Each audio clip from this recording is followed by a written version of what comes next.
کتاب د پښتو ادبیاتو تاریخ دوره لرغونې، لیکوال سرمحقق زلمی هېوادمل، برخه درېیمه، غږ بصیرالحق عادل. 11 نکلونه. د پښتو د شفاهي ادبیاتو ډیره خوندوره برخه نکلونه دي. دا نکلونه د پیړیو راهیسې د ولس په حافظه کې پاتې شوي او ځینې اشکال یې تر نن ورځې پورې را رسېدلي دي. نکلونه د پښتنو د بېلابېلو سیمو په کلیو بانډو کې موجود دي. که یو نکل په یوه سیمه کې ایجاد شوی هم وي، په هماغې مشخصې سیمې پورې مربوط نه دی پاتې شوی، بلکې نورو پښتنو ته هم ور انتقال شوی او عام شوی دی. په نکلونو کې د انتقال په دې جریان کې ځینې محیطي اصطلاحات، جغرافیې نومونه او روایات تبدیل شوي او پر ځای د بلې سیمې اصطلاحات او نومونه راغلي دي. د زمان په تېرېدو سره د نکلونو په ژبه کې هم تغییر راغلی دی او همداراز د نکلونو په ځینو روایاتو کې هم تغییرات واقع شوي دي. د پښتنو په سیمو کې موجود نکلونه په دوه برخو ویشلی شو. اول د پښتنو خپل نکلونه چې قهرمانان، محیط او ټول کړه پښتني دي او د پښتنو د اجتماعي ژوندانه په څېړنه کې له دې ډول نکلونو څخه ډېر استفاده کېدای شي او د دوی د فرهنګ د ډېرو پخوانیو خصوصیاتو ځینې څرکونه هم ځینې ایستل کېدلی شي. په دې پښتني نکلونو کې بیان شوي حکایات او پېښې د پښتنو له هماغه وختني اجتماعي فرهنګي ژوند څخه رنګ اخلي. پښتني نکلونه ځینې ډېر اوږده او زموږ ځینو ښاغلیو اوسنیو ناولونو ته ورته بللي دي، یعنې د ناولونو پخواني او لومړني اشکال دي. په دغسې نکلونو کې په قصو کې قصې بیانېږي، خو ځینې بیا ډېر اوږده نه دي او د شرقي ادبیاتو حکایتي اثارو ته ورته دي. د دغه نکلونو اوسني اشکال د خلکو له خبرو او ویناو سره سم وډل شوي دي. په دې نکلونو کې ځینې نارې هم شته چې نکلچیانې د نکل د بیان په ترڅ کې په مخصوصو ځایونو کې د نکل د کرکټر له خولې وایي. په پښتو نکلونو کې د دغسو نارو موجودیت ځینې څېړونکي په دې باوري کړي دي چې دغه نکلونه به لومړی سر کې منظوم ایجاد شوي او بیا به د وختونو په تېرېدو سره منظوم اشکال هېر شوي وي او د نکل خاکه به د خلکو په حافظو کې پاتې وي او بیا به د همدې خاکې له مخې د ولس له عامې محاورې سره سم د نکلونو اوسنۍ بڼې عایره شوي وي او کومې منظومې چې د نکل له لومړنیو اشکالو څخه د خلکو په حافظو کې پاتې شوي دي، هغه یې د نارو په توګه د نکل د اوسني شکل په خپلو ځایونو کې ځای کړي دي. د پښتنو په خپلو ملي نکلونو کې ادم خان درخانۍ، دیلی شهو، مومن خان شیرینو، طالب جان او ګلبشره، ولی جان او تانو، موسی جان او ګلمکۍ، فتح خان او رابعه، خادی او بیبو، جمال خان او زیب النساء، ظریف خان او مابی او نور ډیر مشهور دي. د پښتو خپل نور ملي نکلونه هم شته. دوهم، له نورو ولسونو څخه راغلي نکلونه. د بېلابېلو ولسونو ترمنځ د شفاهي ادبیاتو د لیږد د پروسې په ترڅ کې له نورو ولسونو څخه هم ځینې نکلونه پښتون ولس اخیستي دي. په ځینو کې د خپلو محیطي او اجتماعي فرهنګي شرایطو سره سم څه ورزیات کړي او یا لږ کړي دي. په دې کټګوریو نکلونو کې شهزاده بهرام، ګلندامه، سیف الملوک بدر جماله او نور ډیر د دیوانونو خواپیریو نکلونه شامل دي. د پښتنو په کلیو بانډو کې اوس هم نکلچیان شته. دا نکلچیان هغه خلک دي چې دا نکلونه په خپلو حافظو کې ساتلي دي او د کال په بېلابېلو وختونو په تېره بیا د ژمي په اوږدو شپو کې کلیوالو ته وایي. د پښتنو ځینو خواخوږو لکه مرحوم محمد ګل نوري، عابد شاه عابد، پروفیسور ولی محمد خان سیال کاکړ، پروفیسور محمد نواز خان طاهر، عبدالکریم پتنګ دا ډول نکلونه له ولس راټول کړي او چاپ کړي دي. په وروستیو وختونو کې نور الله ولسپال، محمد مومن پتوال، غوټۍ خاورې، میر احمد ګربز او علي محمد منګل هم له خپلې سیمو د پښتو ځینې نکلونه راټول کړي دي. د دې وروستۍ ډلې په راټولو کړو نکلونو کې ځینې نکلونه نوي او ځینې مشهور نکلونه دي چې دوی بیا د خپلې سیمې له روایت سره سم راټول کړي دي.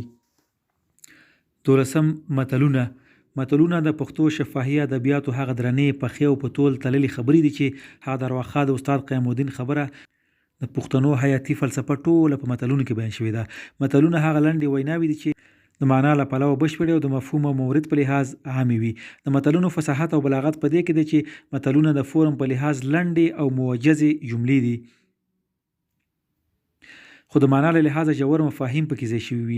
ژبه یې ساده او عام فهمه وي او افاده یې مستقیم هدف ته متوجه وي.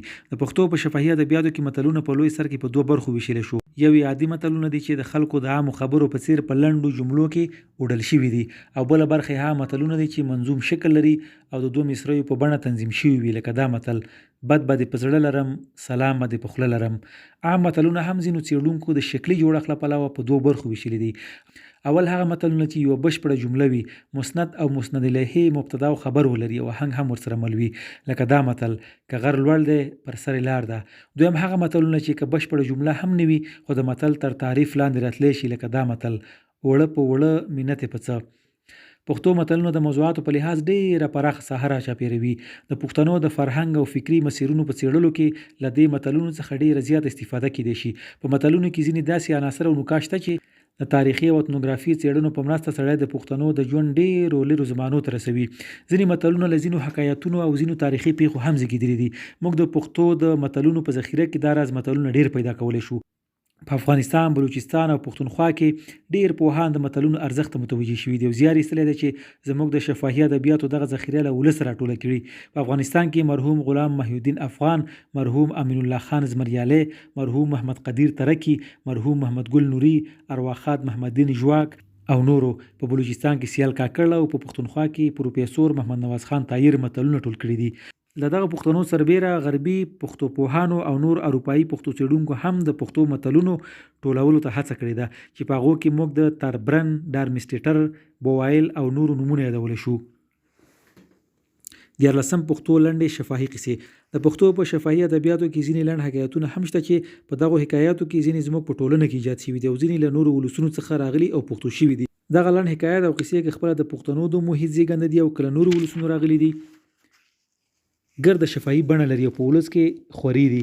دا حکایات په موضوعي لحاظ بېلابېل موضوعات چاپېروي، لکه الف د دې لړۍ ځینې حکایتونه په حیواناتو پورې مربوط دي. دا ډول حکایات زیاتره د زاړه شرقي ادب له کتابونو پښتو ته راغلي دي. ب ځینې حکایات د ټوکو او طنزونو په چوکاټ کې جوړ شوي دي. جیم په ځینو کې په متلونو او اصطلاحاتو پورې مربوط حکایات هم شته. دا لنډې قصې او حکایات زیاتره په اجتماعي او اخلاقي نتایجو بنا قصې دي چې په ولس کې د اخلاقي نورمونو له پیاوړتیا سره مرسته کوي او د دې ټولنې د خلکو د اجتماعي ځانګړنو په معرفي کې هم له څېړونکو سره د مرستې له ارزښته سترګې نشي پټېدی. پښتو لنډې قصې تر ټولو د مخه تاربرن انګریز راټولې کړي دي. نورو غربي پښتو پوهانو هم په دې ساحه کې کار کړی دی. په افغانستان کې پوهاند رښتین او جرار او عبدالکریم پتنګ ځینې کارونه کړي دي او په کوټه او پېښور کې هم د متلونو د قصو په ټولولو کې ځینې کارونه شوي دي. 14 د ماشومانو شفاهي ادبیات. موږ د پښتو شفاهي ادبیاتو د مطالعې په لړ کې ځینې داسې سندرې او د خلکو له ویناو سره برابر ځینې توکي د پښتنو په کلیو بانډو کې ګورو چې پښتانه ماشومان د لوبو او ساتیرۍ په محل کې سره وایي. دا ګرد سندرې او نور د ماشومانو د شفاهي ادبیاتو په نامه یادولی شو. دا ډول ادبیات په ماشومانو کې له هغه وخت رواج پیدا کوي چې ژبه زده کړي او د کلي له نورو ماشومانو سره په لوبو کې ګډون وکړي او تر هغه وخته په دغه ماشومانو کې خواري وي تر هغې پورې چې د ماشومانو او تنکیو ځوانانو له لوبو له قطاره وځي. د ماشومانو ادبیات څو ډوله لري چې ځینې دا دي: الف سندرې. د ماشومانو ترمنځ په دې خورو سندرو کې ځینې نامفهوم کلمات هم راغلي دي. دا سندرې د لوبو په ترڅ کې د ماشومانو ترمنځ ویل کېږي. د دې سندرو یوه نمونه دا ده: اکو بکو سر سیندکو غوا مې لاړه پتره پکو هلک ناست دی په دوکان غشي ولي په دامان مخې وویشت په لکۍ نه یې هډ نه یې پوښتۍ دا کلا د چا ده دا د ادم خان ده پکې ناسته درخانۍ مورې چنګه بوډیالۍ. ب سوال او ځواب. د ماشومانو په شفاهي ادبیاتو کې ځینې داسې منظومې هم شته چې د سوال او ځواب بڼه لري. دا په دې معنی چې یو ماشوم د سوال په بڼه څه وایي بل ماشوم یې ټاکلی ځواب وایي چې د ماشومانو ترمنځ موجود وي ورته وایي. لکه دیو تر غزني وړکې پروت دی بې سوزني دیو تر کابله د کابل دروازه بله. جیم کیسې. د ماشومانو په ادبیاتو کې ډېره خوندوره برخه کیسې دي چې د کلیوالو ماشومانو په ذهني وده کې ستره برخه لري. کیسو ته ځینې پښتانه دوړنۍ، ځینې اړونه او ځینې ټکونه وایي. په پارسي کې کیسو ته کیستان ویل کېږي. هغه کیسې چې پښتو په شفاهي ادبیاتو کې شته زیاتره د ماشومانو ترمنځ د ذهني ازموینې په ډول د استعمال موارد لري. د کیسیو یو دوه نمونې دا دي: سور دی صندوخک دی د سرو غمیو ډک دی لخته د زرلخته ده نه ماتېږي سخته ده. دال وړې قیسې. د ماشومانو په ادبیاتو کې ځینې ډېرې وړې او لنډې قیسې هم شاملې دي چې د دغو ماشومانو لپاره د وخت تېرولو، بوختیاو او سرګرمۍ ښه وسیله ده. دا وړې قیسې ماشومان یا د خپلې کورنۍ له مشرانو زده کوي او یا یې له خپلو نورو ماشومانو زده کوي او بیا یې د خپلو لوبو ملګرو ته وایي. په دې ډول لنډو ماشومانه قیسو کې موږ د انګک بنګک قیصه، د سرکۍ وزې قیصه او نور یادولی شو. د ماشومانو د شفاهي پښتو ادبیاتو د ټولولو په لړ کې په افغانستان کې حبیب الله رفیع، علي محمد منګل عبدالکریم پتنګ په بلوچستان کې پروفیسور سیال کاکړ او په پښتونخوا کې پروفیسور محمد نواز خان طاهر د یادونې وړ کارونه کړي دي. یادونه په تیرو مباحثو کې تاسو ته د پښتو د شفاهي ادبیاتو ډیر مشهور ډولونه وښودل شول. له دغو مشهورو ډولونو سربیره د پښتو په شفاهي ادبیاتو کې ځینې نور ډولونه هم زموږ فولکلور څېړونکو ښودلي دي، لکه سولۍ، برغازۍ او بلندۍ. دا سندرې د بلوچستان د سیمو په ځینو پښتني قبایلو کې باب دي. پروفیسور سیال کاکړ دا لوړې 4 ډوله سندرې راټولې کړي دي او د پښتو د شفاهي ادبیاتو لمنې پرې بډایه کړې ده. د بي بي دستي سندرې او ځینې شفاهي نندارلوبې چې د پښتنو په ځینو سیمو کې شته د پښتو د شفاهي ادبیاتو په پراخو څېړنو کې تر بحث لاندې راتلی شي. د پښتو د شفاهي ادبیاتو ارزښتونه د لوړ بحث له لوستلو څخه به ګرانو شاګردانو ته څرګنده شوي وي چې د پښتو ژبه د شفاهي ادبیاتو یوه بډایه ذخیره لري. د پښتو د شفاهي ادبیاتو خزانه بېلابېل ډولونه لري. دا ډولونه دومره ډېر او رنګارنګ دي چې د سیمې په نورو ژبو کې ښایي شفاهي ادبیات دغسې ډېر ډولونه ونه لري. د پښتو د شفاهي ادبیاتو خزانه لکه چې تاسو ته معلومه شوه ځینو ښاغلیو پښتو څېړونکو او فولکلور ټولونکو راټوله کړې ده، خو د دې شفاهي ادبیاتو یوه عمده ذخیره لا په ولس کې خوره ده او د ټولولو انتظار باسي. دا خبره باید هېره نه کړو چې د پښتو شفاهي ادبیات په ګردو هغه پښتني سیمو کې پیدا کېږي چې هلته لا د ښاري ژوند مناسبات نه دي باب شوي او خلک د خپل کلیوالي ژوند سره د شرایطو تابع دي. د دې خبرې معنا دا ده چې شفاهي ادبیات په هغه سیمو کې او خلکو کې د رامنځته کېدو او ایجاد زمینې لري چې سواد پکې عام نه وي. کله چې په یو ټولنه کې سواد عمومیت پیدا کړي نو هلته بیا د شفاهي ادبیاتو د پیدایښت زمینې محدودېږي او ځای لیکلي ادبیات نیسي. د پښتو د شفاهي ادبیاتو کومه ذخیره چې تر اوسه ټوله شوې ده د هغې له مطالعې څخه سړي ته د دې ډول ادبیاتو ځینې ارزښتونه څرګندېږي چې دا ارزښتونه په لاندې ډول ښیو. اول، د پښتو شفاهي ادبیات سره له دې چې د خپلو شکلي جوړښتونو له پلوه رنګارنګ دي، دغه ډول د پښتنو د اجتماعي، ملي، سیاسي او فرهنګي ژوند ټولو خواوو د دې ادبیاتو په بېلابېلو ډولونو کې انعکاس موندلی دی او د دغه ادبیاتو له څېړنو څخه موږ د پښتنو د فرهنګ په څېړنه کې ډېره دقیق استفاده کولی شو. دویم، هغه څه چې د پښتنو د ژوند د بېلابېلو خواوو په باب په دې ادبیاتو کې بیان شوي دي ډېر طبیعي رنګ لري او له هر ډول لاسوهنو او تصنعي خبرو څخه پاک دي. د اجتماعي څېړنو د بېلابېلو برخو څېړونکي کولی شي چې د دې ادبیاتو په ځینو ډولونو کې له ځینو بیان شوو خبرو څخه د اصلي او اساسي موادو په توګه استفاده وکړي. دریم، د پښتو شفاهي ادبیات د خپلو اجتماعي ارزښتونو ترڅنګ په هنري لحاظ هم د بحث وړ ادبیات دي. د دې ادبیاتو په ځینو ډولونو کې ښکلا او تصویرونه په ډېر لوړ هنري انداز سره غاړه غړی دي.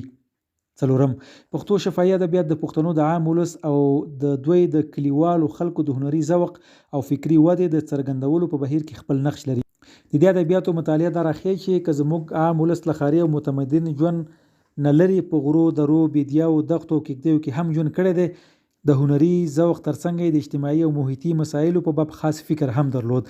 د دوی دغه ډول فکري او هنري ځانګړنې موږ د دغه ادبیاتو په بېلابېلو ډولونو کې لیدلی شو. لنډه دا چې پښتو ژبه د خپلو لیکلو ادبیاتو ترڅنګ د شفاهي ادبیاتو داسې ګرانبها ذخیره هم لري چې موږ یې د پښتو د ادبي تاریخ په مطالعاتو کې له پامه نشو غورځولی. د پښتو د شفاهي ادبیاتو د پیژندنې ترڅنګ اوس موږ د دې تاریخ بلې اساسي برخې ته راځو چې هغه د پښتو د لیکلو یا تحریري ادبیاتو پیژندنه ده او د دې کتاب نورې راتلونکې برخې د دغه لیکلو ادبیاتو معرفۍ ته وقف شوي دي.